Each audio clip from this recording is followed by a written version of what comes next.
الله وعلى آله وأصحابه ومن والاه. وبعد السلام عليكم ورحمة الله وبركاته. Donc aujourd'hui, Inch'Allah, nous voulons parler d'un verset qui est très important, qui a beaucoup de bienfaits et qui est utile pour tous, Inch'Allah Ta'ala. Allah Ta'ala, il nous dit dans la sourate Al-Baqarah, وَإِذَا سَأَلَكَ عِبَادِي عَنِّي فَإِنِّي قَرِيبٌ أُجِيبُ دَعْوَةَ الدَّاعِ إِذَا دَعَانِ فَلْيَسْتَجِيبُوا لِي وَلْيُؤْمِنُوا بِي لَعَلَّهُمْ يَرْشُدُونَ. Donc le verset 186 de la sourate Al-Baqarah, où Allah Ta'ala il dit, lorsque mes serviteurs m'invoquent, وَإِذَا سَأَلَكَ عِبَادِي عَنِّي فَإِنِّي قَرِيبٌ, lorsque mes serviteurs t'interrogent sur moi, je suis proche. أُجِيبُ دَعْوَةَ الدَّاعِ إِذَا دَعَانِ, je réponds à la demande de celui qui m'invoque quand il m'invoque. Donc ici, ce verset tout simplement nous affirme que Allah subhanahu wa ta'ala répond à nos invocations. Donc ici, Allah subhanahu wa ta'ala, dans la suite du verset, il nous a quand même émis quelques conditions pour répondre à nos invocations. Il a dit فَلْيَسْتَجِيبُوا لِي وَلْيُؤْمِنُوا بِي. Donc c'est pour ça que on va s'intéresser ensemble, Inch'Allah, à savoir quelles sont les actions à entreprendre pour que les invocations soient facilitées et plus à même d'être entendues et exaucées par Allah Ta'ala. Allah Ta'ala dit également dans la sourate Ghafir, وَقَالَ رَبُّكُمُ دُعُونِي أَسْتَجِيبْ لَكُمْ. Allah Ta'ala, votre Seigneur a dit, invoquez-moi et je vous répondrai. أَسْتَجِيبْ لَكُمْ مِنَ الَّذِينَ يَسْتَكْبِرُونَ عَنْ عِبَادَتِي سَيَدْخُلُونَ جَهَنَّمَ دَاخِرِينَ. Ceux qui sont orgueilleux de mon adoration entreront dans le feu humilié. Donc ici, Allah subhanahu wa ta'ala nous informe qu'il aime qu'on lui demande, et même au pire, que si on ne lui demande pas, eh bien, il n'aime pas cette chose-là. Et c'est pour ça qu'il nous a rapporté l'imam Ahmed dans le Musnad, avec une bonne chaîne de transmission.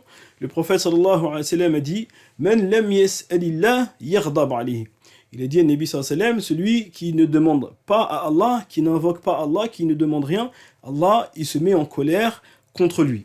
Donc Allah subhanahu wa ta'ala, parmi les actions qu'il aime le plus, c'est quand on l'invoque, quand on lui exprime notre besoin, quand on lui montre notre indigence auprès de lui, subhanahu wa ta'ala.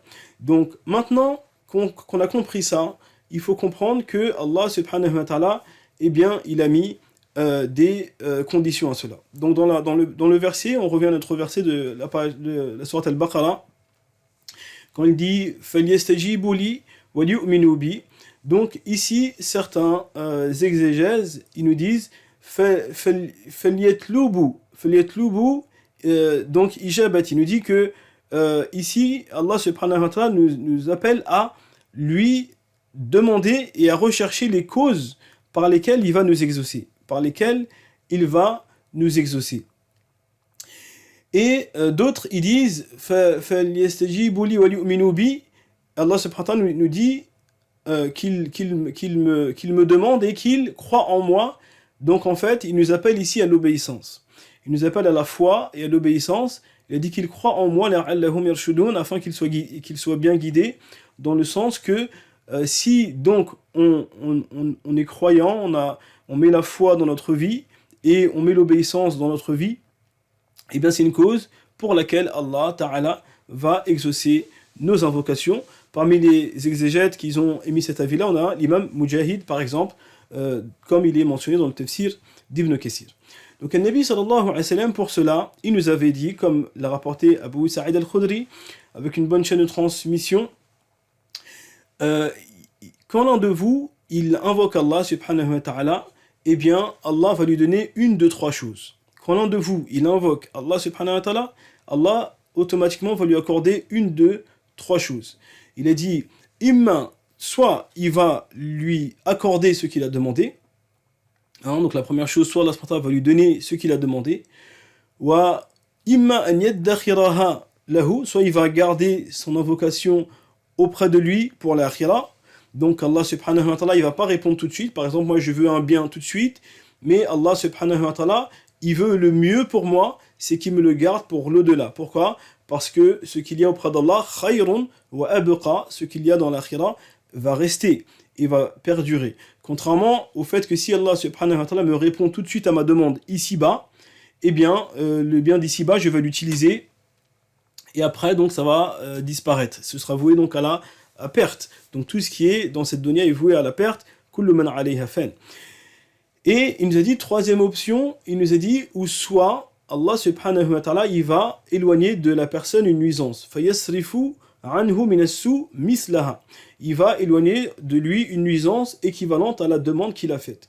Donc s'il a fait une demande d'une chose grande, eh ben Allah subhanahu wa ta'ala va éloigner de lui une chose grande. S'il a fait une demande petite, eh bien il aura en fonction de ce qu'il a demandé.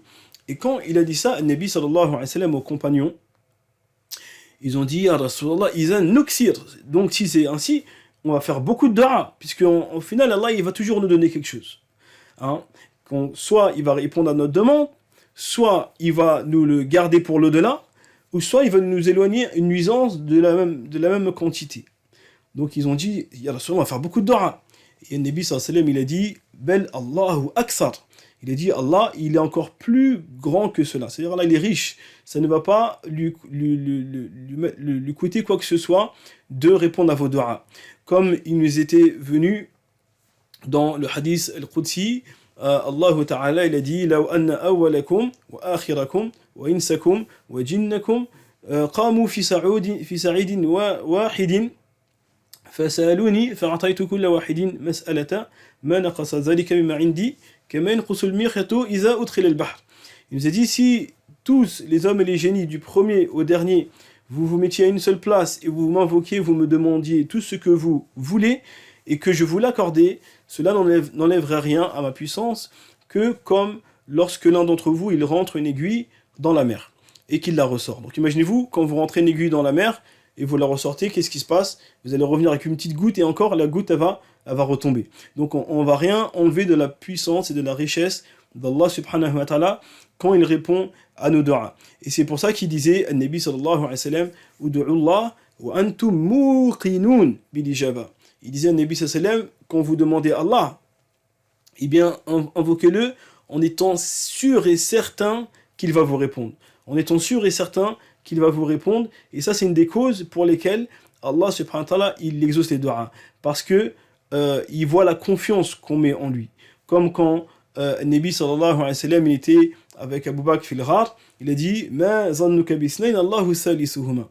Quand il était dans la grotte et que les polythéistes sont arrivés devant, il a dit Ya Abu Bakr, on est deux et Allah est notre troisième. Donc là, c'est la conviction, la certitude, Allah il va nous répondre. Donc quand on est convaincu qu'Allah subhanahu wa ta'ala il répond à nos demandes, eh bien c'est une des causes qui est très forte pour l'exaucation des du'as. Et il a dit ensuite, le Nabi sallallahu alayhi wa sallam, فَإِنَّهُ لَا يُسْتَجَابُ لِدُعَا قَلْبٍ غَافِلٍ. Il nous a dit que ne sera pas exaucé une du'a qui vient d'un cœur qui est insouciant. Donc la personne, quand il fait du'a et qu'il fait que réciter des choses machinalement, sans être présent de son cœur, et donc sans méditer ce qu'il dit, eh bien ça c'est une cause pour que la du'a elle perde beaucoup de sa valeur. Elle perde beaucoup de sa valeur, voire ne soit pas exaucée. Donc ça c'est important de bien le comprendre parce que on fait des du'a au quotidien, par exemple dans notre prière, quand on récite la Fatiha, Ihdina siratal mustaqim. Donc ça, si on ne le dit pas avec le cœur et avec conviction, effectivement ça peut ne pas marcher. Donc c'est pour ça qu'on a énormément de groupes musulmans qui disent tous cette chose-là, et pourtant on a parmi eux des déviances. Pourquoi? Parce que souvent le cœur il n'est pas convaincu ou il n'est pas présent. Donc on fait la prière machinalement. Donc à bien faire attention de ne pas faire la prière machinalement, mais de faire la prière avec concentration et avec humilité. Allah Ta'ala il a dit Udu'u rabbakum tadarru'an wa khufya. Il a dit invoquez votre Seigneur avec humilité. Donc ça veut dire que on essaye de penser à la grandeur d'Allah subhanahu wa ta'ala, de sa majesté, de son éminence. Et nous, notre faiblesse, notre indigence et notre pauvreté auprès de lui, subhanahu wa ta'ala. Et donc, on va s'humilier devant Allah, subhanahu wa ta'ala. Et c'est pour ça que le meilleur moment, ou parmi les meilleurs moments pour les du'a, c'est la prosternation. Il a dit à Nabi sallallahu alayhi wa sallam comme l'a rapporté le Bukhari selon Abu Huraira, aqrabu ma yakunu al-'abd ila rabbih wa huwa sajid. Quand la personne il est le plus proche de son Seigneur, c'est quand il est en prosternation. Donc ici, Allah subhanahu wa ta'ala, il aime quand on essaye de se montrer indigent devant lui, qu'on rappelle sa grandeur et sa majesté. Et c'est pour ça qu'on voit beaucoup dans les du'a des prophètes dans le Coran, et souvent ils disaient Rabbana, Rabbana notre Seigneur, donc c'est pour lui donner son importance, notre majesté, notre maître, et nous sommes donc soumis à toi. Donc c'est, voilà, et ça c'est une des causes pour lesquelles Allah subhanahu wa ta'ala, il exauce les du'a quand on est humble devant lui. Et il a dit wa khufya, donc invoquer Allah subhanahu wa ta'ala avec discrétion, ça c'était selon certains exégèses, parce que les polythéistes ensuite nuisaient au prophète sallallahu alayhi wa sallam et aux compagnons quand ils se montraient de leur adoration. Donc il leur a demandé d'être discrets pour pas qu'on leur nuise. Et d'autres ils disent c'est pour préserver donc aussi l'intention. Hein. Donc l'intention, donc on essaie de faire nos adorations avec humilité, mais si on commence peut-être à être très humble et peut-être quelqu'un va pleurer ou autre, donc c'est bien qu'il essaie de se cacher pour cela. Donc Nabi sallallahu alayhi wa sallam, on a l'exemple du prophète sallallahu alayhi wa sallam quand Ibn Mas'ud lui avait récité la sourate An-Nisa. Il avait dit فَكَيْفَ إِذَا جِئْنَا مِنْ كُلِّ أُمَّةٍ بِشَهِيدٍ وَجِئْنَا بِكَ عَلَى هَؤُلَاءِ شَهِيدًا. Et après il a dit, et quand je me suis retourné, j'ai vu le prophète sallam, il était en train de pleurer. Donc il n'a même pas su, ça veut dire s'il s'était pas retourné, il n'aurait même pas su. Donc Allah subhanahu wa ta'ala, il aime quand on a de l'humilité, mais qu'on essaye d'être discret. Ça veut dire que ce soit vraiment une relation entre nous et lui. Une relation entre nous et lui. Ensuite, parmi les causes pour que les du'a soient fortes, eh bien, il y a la sincérité. Les faire sincèrement pour Allah subhanahu wa ta'ala. Allah ta'ala, il a dit « Fadu'u Allah mukhlisina lahu din » Il a dit invoquer Allah avec sincérité. Il faut vraiment essayer d'être sincère au maximum. Et c'est pour ça que donc An-Nabi sallallahu alayhi wa sallam, il avait dit celui qui demande avec sincérité qu'Allah subhanahu wa ta'ala le fasse atteindre le degré des martyrs, et bien Allah le fera atteindre ce degré même s'il meurt dans son lit. C'est-à-dire la sincérité dans la dua, c'est une cause forte pour laquelle Allah subhanahu wa ta'ala il exauce les du'a. Donc on essaye de faire abstraction à l'ostentation, au regard des gens. On essaye vraiment de se concentrer au maximum sur donc la grandeur et l'immensité d'Allah subhanahu wa ta'ala. Parmi les causes aussi pour que les du'a soient fortes, ayyuha al-ahbab, il était venu une personne qui a prié devant le prophète sallallahu alayhi wa sallam, comme l'a rapporté Abu Daoud. Et donc cette personne, il a prié, il a commencé à faire du'a. Et il a dit Lam yahmadillah wa lam yusalli ala nabi. Ni il a complimenté Allah et ni il a prié sur le prophète sallallahu alayhi wa sallam. Et après, le Nabi sallallahu alayhi wa sallam, il a dit Qad ajila haza. Celui-là, il s'est empressé. Cette personne-là, il s'est empressé. Et après, quand il a fini sa prière, il l'a appelé. Il lui a dit donc Iza salla ahadukum falyumajjid rabbahu وَلْيُثْنِ عَلَيْهِ ثُمَّ لِيُصَلِّ عَلَى النَّبِيِّ ثُمَّ لْيَدْعُوا بِمَا شَاءَ. Il a dit à Nabi sallallahu alayhi wa sallam, quand l'un d'entre vous il veut faire du'a, eh bien qu'il commence par faire les éloges de son Seigneur. Donc ça c'est une cause importante dans les du'a, souvent qu'on oublie, les gens ils veulent tout de suite donne-moi, donne-moi, donne-moi, alors que non, il y a des principes, il y a des étapes. Donc la première chose, on commence par complimenter le roi des rois, Allah Ta'ala. Donc Allah, parmi les choses qu'il aime le plus, c'est qu'on le complimente. Et c'est pour ça qu'il a commencé son livre par Alhamdulillahi Rabbil Alamin. Et c'est pour ça que la dernière parole des gens quand ils rentrent au paradis, c'est Akhiru da'wahum anil hamdulillahi Rabbil Alamin. Donc là, il aime qu'on fasse ses louanges, qu'on fasse ses éloges, qu'on le complimente et qu'on rappelle ses bienfaits. Et c'est une cause pour laquelle il exauce les du'a. Quand par exemple on récite la Fatiha, la Fatiha, il y a une du'a dedans. Et on commence par quoi? On commence pas tout de suite par la du'a, on dit pas tout de suite Ihdina. On commence par faire l'éloge d'Allah subhanahu wa ta'ala. Comme il a rapporté l'imam Malik dans le Muwatta, selon Abu Huraira, quand l'un d'entre vous il est en prière, eh bien Allah subhanahu wa ta'ala lui répond Qassamtu as-salat bayni wa bayna abdi nisfayn. Quand il dit Alhamdulillahi Rabbil Alamin, Allah il dit Hamidani abdi, mon serviteur il m'a loué. Et quand on dit Ar-Rahman Ar-Rahim, il dit mon serviteur, il m'a complimenté. Et quand on dit Maliki Yawmiddin, il dit mon serviteur Majjadani, il m'a donné de l'importance. Et après, quand il dit Ihdina siratal mustaqim, il dit Haza li abdi wa li abdi ma sa'al. Ça c'est pour mon serviteur et je vais lui donner ce qu'il veut. Mon serviteur, il aura ce qu'il veut. Donc il nous apprend ici comment faire les doigts en fait. Dans le Fatiha, on commence par faire les éloges d'Allah subhanahu wa ta'ala. On commence par faire les éloges. Et ça, on le voit dans la sourate Yusuf, par exemple, comme Yusuf, à la fin de la sourate, quand il veut faire dua, il commence par quoi? Il dit Rabbi qad ataytani min al-mulk, wa 'allamtani min ta'wil al-ahadith, fatir as-samawati wal-ard, anta waliyyi fi ad-dunya wal-akhirah. Et après, il fait dua. Tawaffani musliman wa alhiqni bis salihin. Il a commencé par dire oh Allah, il a rappelé ses bienfaits. Certes, tu m'as donné de la royauté. Tu m'as enseigné, machallah, l'interprétation des rêves. Tu es le créateur des cieux et de la terre. Tu es mon allié dans cette vie et dans l'autre. Donc il a commencé par le complimenter, faire ses éloges. Après il a dit Tawaffani muslima, fais-moi mourir soumis à toi et fais-moi rejoindre les gens vertueux. Donc on voit l'importance, comment les prophètes ils faisaient cette chose-là systématiquement. Ils faisaient les éloges d'Allah subhanahu wa ta'ala.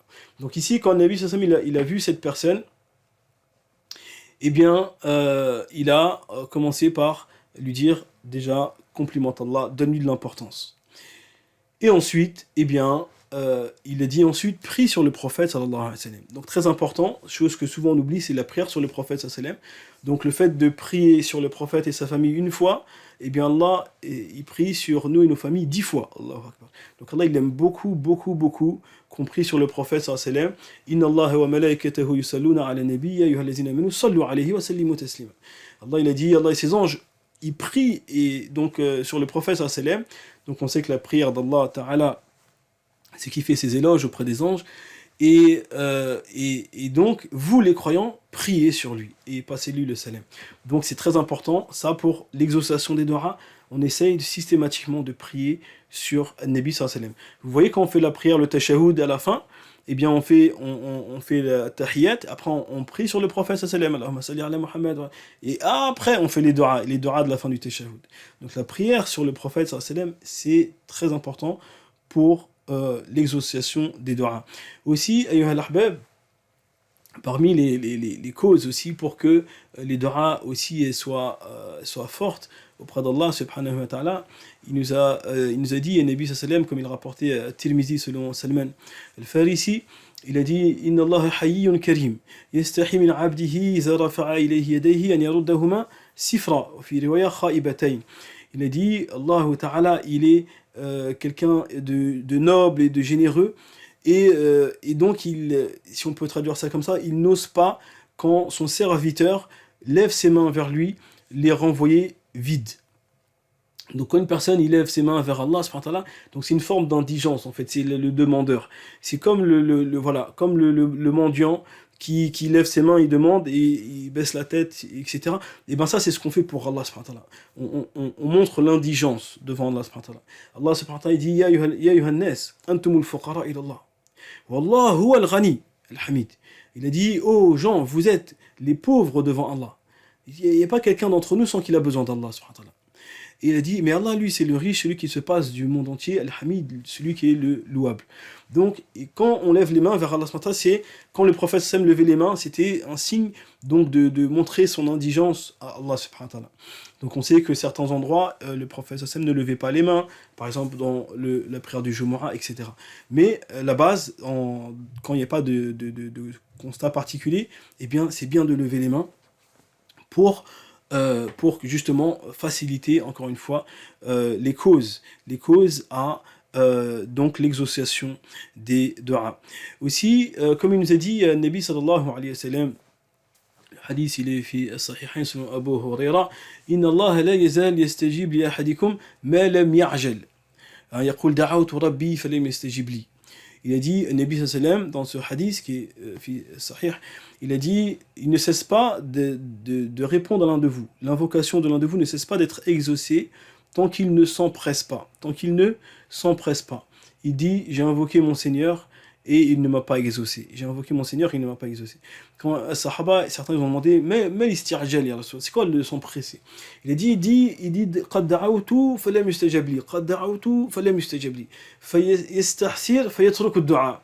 Il a dit, si la personne, il dit, j'ai fait dua et j'ai pas vu la réponse, j'ai fait dua, j'ai pas vu la réponse, et à la fin il s'impatiente et il arrête de faire dua. Et quand il arrête de faire dua, et ben ça c'est une cause pour laquelle eh bien, sa dua ne sera pas entendue. Parce que Allah subhanahu wa ta'ala, parmi les choses qu'il aime beaucoup, c'est qu'on insiste dans la demande. C'est qu'on insiste dans la demande, et la preuve, c'est que dans chaque prière, chaque jour, chaque unité, il nous a demandé de rester la Fatiha pour demander la même chose. Ihdina, ihdina, ihdina. Donc, il a bien entendu qu'on l'a dit une fois. Ça, si une fois ça suffisait, eh ben, on aurait pu le dire qu'une fois. Non, il veut qu'on le dise dans chaque prière. Parce qu'il aime qu'on insiste, il aime qu'on demande. Et c'est pour ça qu'il aime qu'on insiste de toujours dire Rabbir firli, au Seigneur pardonne-moi, au Seigneur fais-moi miséricorde. Et voilà. Donc, c'est pas une fois et c'est bon, c'est validé. On essaye d'insister et toujours. C'est une forme d'adoration. En fait, Allah subhanahu nous a donné des choses à faire, un code de conduite pour que il nous exauce. Et bi'iznillah, si on fait cela, bi'iznillahi ta'ala, eh bien c'est une des causes majeures pour que Allah subhanahu wa ta'ala, eh bien, il exauce les invocations. Aussi, ayyuha al-ahbab, comme il nous avait annoncé, le Nabi sallallahu alayhi wa sallam, il nous a dit, il y a 3 personnes dont les du'as ne sont pas rejetés. Il y a 3 personnes dont les du'as ne sont pas rejetés. Salas la turaddu da'watuhum. Il nous a dit, donc le premier, il nous a dit l'imam al-adil. Il nous a dit le gouverneur juste. Le gouverneur juste. Ensuite, il nous a dit as-sa'im hatta yuftir. Il nous a dit le jeûneur jusqu'à ce qu'il rompe son jeûne. Donc ici, certains ulama, comme par exemple le Cheikh al-Usaymi, il nous dit, de ce hadith, on comprend que le jeûneur, tant qu'il est en état de jeûne, c'est un moment où les du'as sont exaucés. Jusqu'à ce qu'il rompe son jeûne. Jusqu'à ce qu'il rompe son jeûne. Donc le jeûneur, jusqu'à ce qu'il rompe son jeûne, c'est un moment fort avec Allah subhanahu wa ta'ala, où il est bien de faire les du'as. Il a dit, wa da'watu al-mazloum, et l'invocation de l'opprimé. La personne donc qui est opprimée, il a dit, laysa bayna Allah laysa baynaha ad-da'wa wa bayna Allah hijab. Il a dit, il n'y a pas entre l'invocation de l'opprimé et Allah de voile. Donc l'invocation de l'opprimé, même s'il n'est pas musulman. Attention à l'invocation de l'opprimé. Le Nabi sallam, il avait dit à Mu'az, quand il l'a envoyé au Yémen, il a dit à Mu'az, wattaqi da'wat al-mazloum. Il a dit au Mu'az, fais attention à la dua de l'opprimé. Pourtant, il l'a envoyé à des gens du livre. Et il a dit, inni ursiluka ila ahli al-kitab. Je vais t'envoyer à des gens du livre. Donc ici, il a dit, fais attention quand même à la dua de l'opprimé. Donc attention à la dua de l'opprimé, c'est des duas qui sont fortes et entendues par Allah subhanahu wa ta'ala. Dans une version du hadith, il a dit, وَالذَّاكِرِينَ اللَّهَ كَثِيرًا. Il a dit, et ceux qui évoquent beaucoup Allah. Donc la personne qui évoque beaucoup Allah ta'ala, c'est une cause aussi pour laquelle sa dua, elle est entendue. Comme il nous avait dit Abu Darda, radiyallahu anhu, as-sahabi, il nous avait dit Man yuksiru qara' al-bab yushiku an yuftaha la. Il nous a dit Abu Darda radiyallahu anhu, le sahabi, il a dit eh bien celui qui veut que celui qui frappe beaucoup à la porte, eh bien on est sur le point de lui ouvrir. Alors, ça veut dire que la personne, quand il est insistant, il répète les doigts, il essaie de faire l'évocation d'Allah subhanahu wa ta'ala régulièrement, eh bien c'est une cause pour laquelle la porte va s'ouvrir, incha'Allah ta'ala. Aussi, le Nabi sallallahu alayhi wa sallam, il avait dit à Ibn Abbas, comme il a rapporté à Tirmizi, il a dit ta'arraf ila Allah fi ar-raha, ya'rifka fi shidda.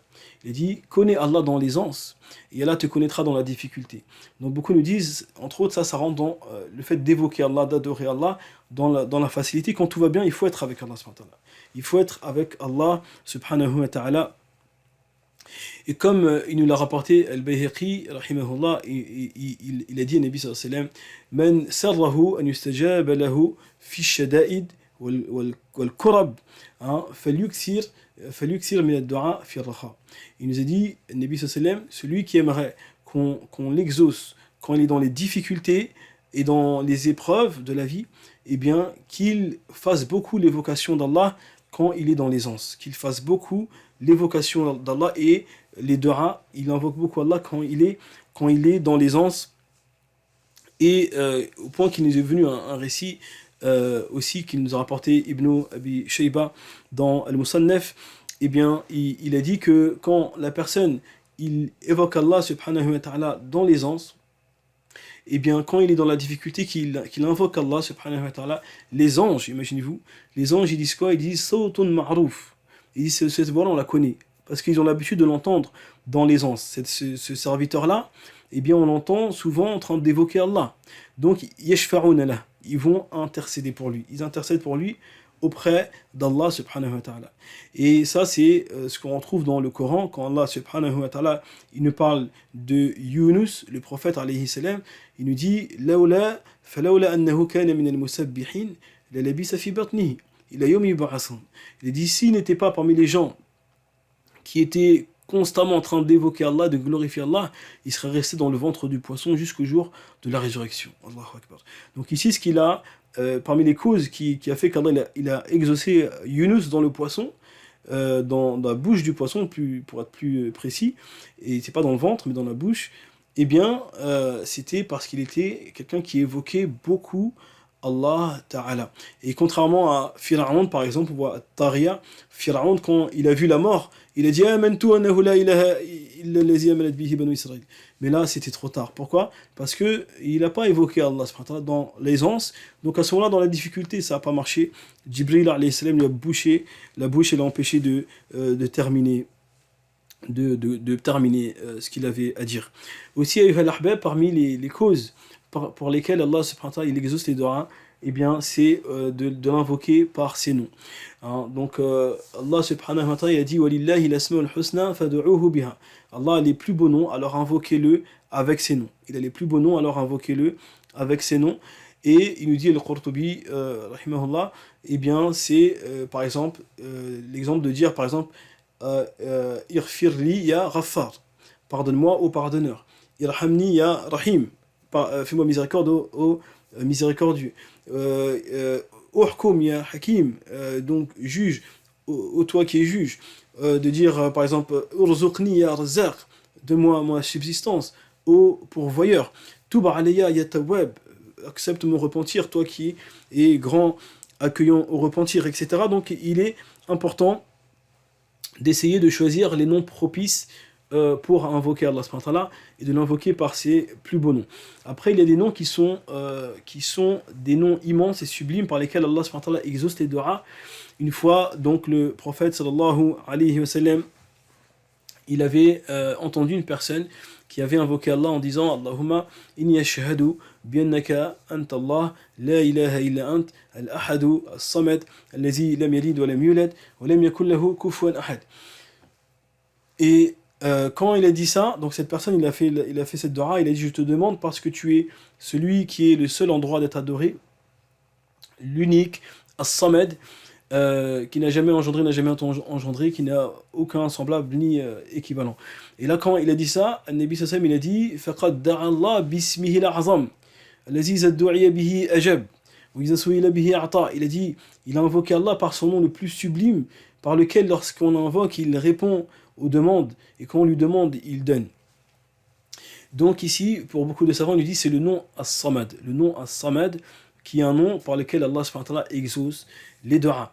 Il est venu aussi un autre récit, il y avait une personne qui avait dit As-saluka bianni ashhadu an la ilaha illa ant dhul jalali wal ikram badi'u as-samawati wal ard al-mannan al-hayyu al-qayyum. Et là, pareil, le prophète sallam l'a dit, il a invoqué Allah par son nom sublime. Donc cette personne a dit quoi? J'atteste que nul n'est en droit d'être adoré en dehors de toi, et que tu es le créateur des cieux et de la terre, que tu es celui qui est digne de magnificence et de majesté, et Al-Mannan, celui qui est en droit de nous rappeler ses bienfaits. Et ensuite il a dit Al-Hayyu Al-Qayyum, le vivant, celui qui subsiste par lui-même et par qui tout subsiste. Il a dit, il a invoqué Allah par son nom sublime. Donc là, pour beaucoup de ulama, il dit c'est Al-Hayyu et Al-Qayyum. Donc essayez de dire beaucoup ces noms-là quand on fait dua. On dit Ya Hayyu Ya Qayyum Ya Samad. Aussi Allahumma, parce que comme il nous disait Ibn al-Qayyim, c'est un nom qui rassemble tous les noms. Allahumma, c'est un nom qui rassemble tous les noms sublimes. Donc c'est pour ça que le prophète sallallahu alayhi wa sallam disait beaucoup Allahumma, Allahumma. Voilà, donc choisir les noms adaptés à la situation et ne pas hésiter à décrire Allah subhanahu wa ta'ala par ses attributs de perfection, comme on voit dans le Coran. Allah il nous parle des anges quand ils l'invoquent, ils disent Rabbana wasi'ta kulla shay'in rahmatan wa ilman faghfir lillazina tabu. Donc ils le décrivent par ces descriptions sublimes, ces sifat al-ula, ces attributs de perfection. Wasi'ta kulla shay'in rahmatan, ta miséricorde est large pour toute chose et ta science englobe toute chose. Donc ils le décrivent par ces attributs de perfection et ensuite il dit faghfir, alors pardonne à ceux qui se sont repentis.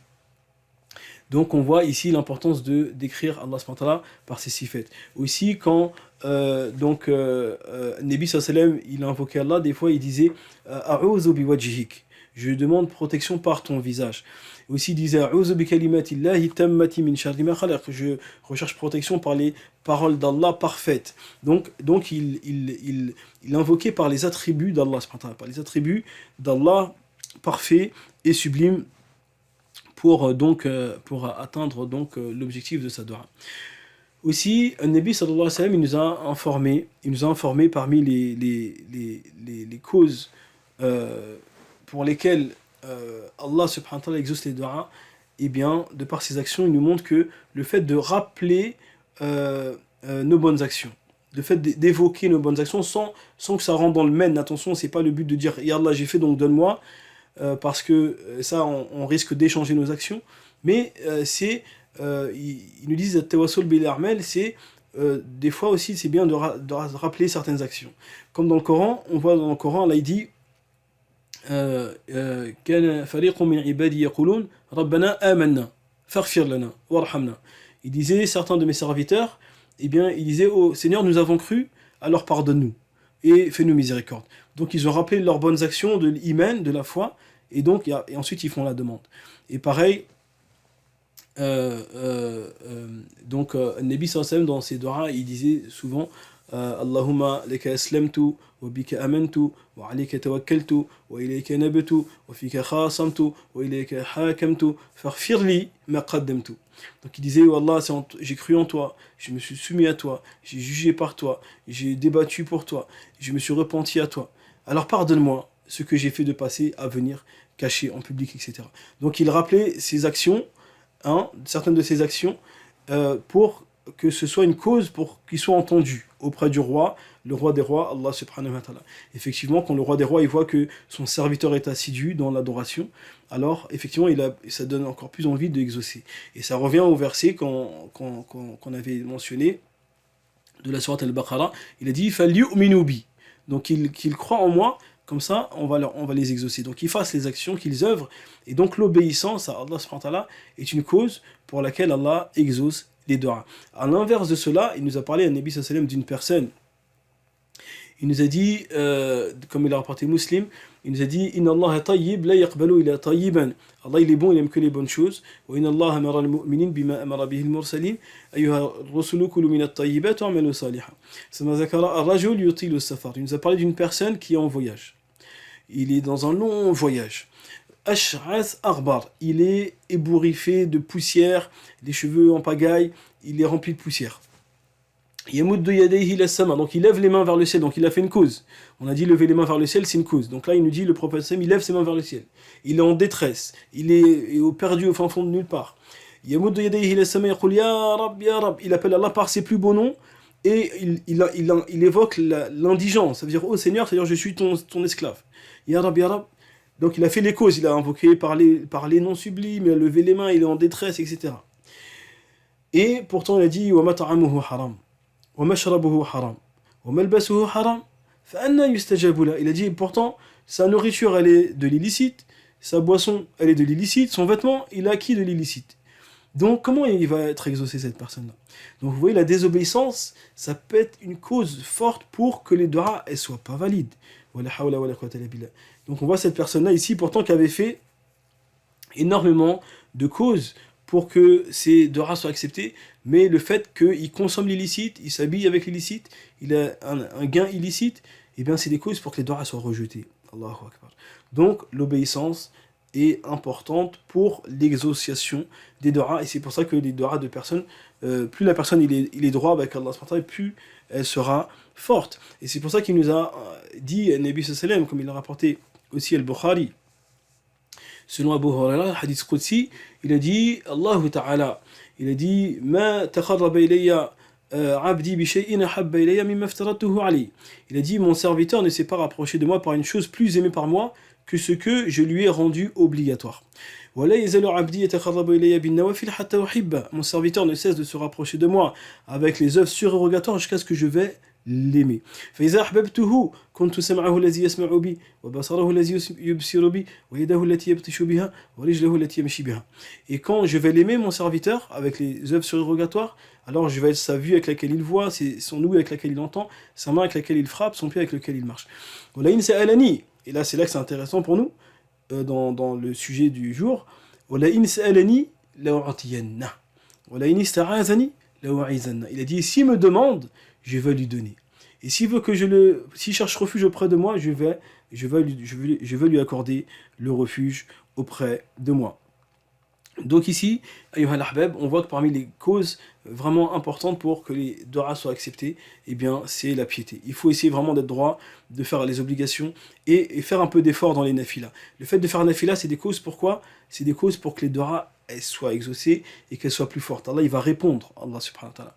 Après, chercher les moments propices aux doigts, il y a des moments qui sont plus propices que d'autres, comme il nous a dit à Nabi sallam, comme il a rapporté Ibn Majah et d'autres, la yuraddu ad-du'a bayna l'azan wa l'iqama, la du'a entre l'azan et l'iqama n'est pas rejetée. Donc quand il y a l'azan, c'est bien de faire do'a. C'est des moments où les doigts sont fortes. Il nous a dit aussi fit tashahhud al-akhir, dans le dernier tashahhud. Il nous a dit dans le sujoud, donc c'est le moment où on est le plus proche, il nous a dit faqaminun an yustajab lakum. Il a dit invoquez Allah dans le sujoud parce que c'est plus à même qu'on vous exauce. Aussi la dernière heure du vendredi, d'ailleurs on y est, donc après le dars, je vous invite à profiter de ça. Aussi certains, comme il a rapporté Muslim, il dit c'est l'heure entre le moment où l'imam il monte sur le minbar et il finit la salat. Donc il y a deux avis forts sur les doigts du vendredi. Certains disent c'est la fin de la journée, la dernière heure de la journée, c'est l'avis de la majorité. D'autres disent c'est quand l'imam il est sur le minbar jusqu'à ce qu'il descende et qu'il finisse la prière. Aussi, parmi les moments où les doigts sont fortes, c'est le dernier tiers de la nuit, comme il a rapporté Abu Huraira, fi Sahihain, notre Seigneur descend au ciel du bas monde quand il reste le dernier tiers de la nuit, et il dit est-ce que quelqu'un m'invoque que je lui donne, est-ce que quelqu'un me demande que je l'exauce, est-ce que quelqu'un me demande pardon que je lui pardonne.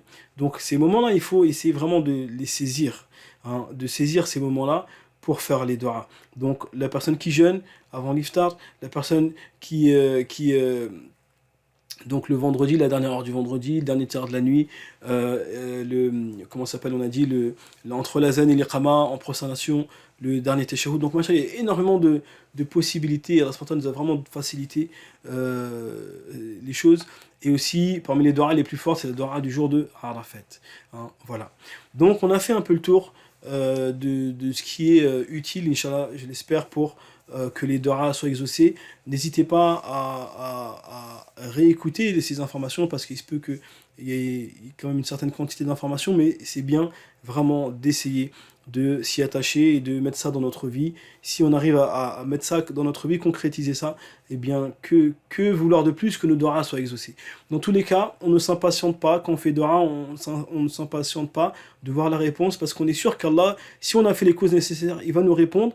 Soit il va nous donner ce qu'on veut, comme on a dit, soit il va nous garder la même chose pour l'au-delà, ou soit il va nous éloigner de nous une nuisance de la même quantité. Donc dans tous les cas, on ne sera jamais perdant. Et c'est pour ça qu'il faut faire beaucoup de doigts. Il faut beaucoup demander à Allah subhanahu wa ta'ala. Ne pas hésiter à insister en le complimentant par ses plus beaux noms, par ses attributs, et en rappelant ses bienfaits. Et Inch'Allah, Allah ta'ala, bien sûr, qu'il est proche de nous. Comme il a dit, Nabi sallallahu alayhi wa sallam, donc Allah subhanahu wa ta'ala, il est avec l'un de vous quand il l'invoque. Et dans une version de Ahmed, il a dit ma taharrakat bi shafatayhi. Tant que ses lèvres bougent en m'évoquant, je suis avec lui. Donc la personne, tant qu'il invoque Allah, ses lèvres bougent, Allah il est là, il l'entend. Allah il est là de sa science et il l'entend, subhanahu wa ta'ala. Voilà, ayyuha al-ahbab, donc on va s'arrêter sur ça, Inch'Allah, pour ce qui est des doigts exaucés. J'espère que ça vous a plu. Et Inch'Allah, vous revoir très bientôt dans de prochaines assises. Je sais pas, les frères qui sont responsables de la chaîne, est-ce que euh, il y avait des questions? J'ai cru comprendre qu'il y avait peut-être des questions.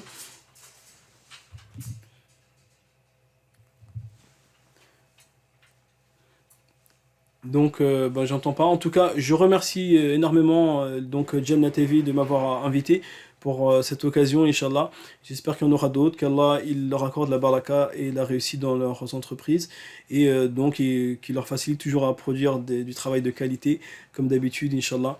Et donc, sur ce, ben, je vous dis à très bientôt. Subhanakallahumma wa bihamdik, nashhadu an la ilaha illa ant, nastaghfiruka wa natubu ilayk. وصلى الله على نبينا محمد وعلى آله وصحبه أجمعين. السلام عليكم ورحمة الله وبركاته.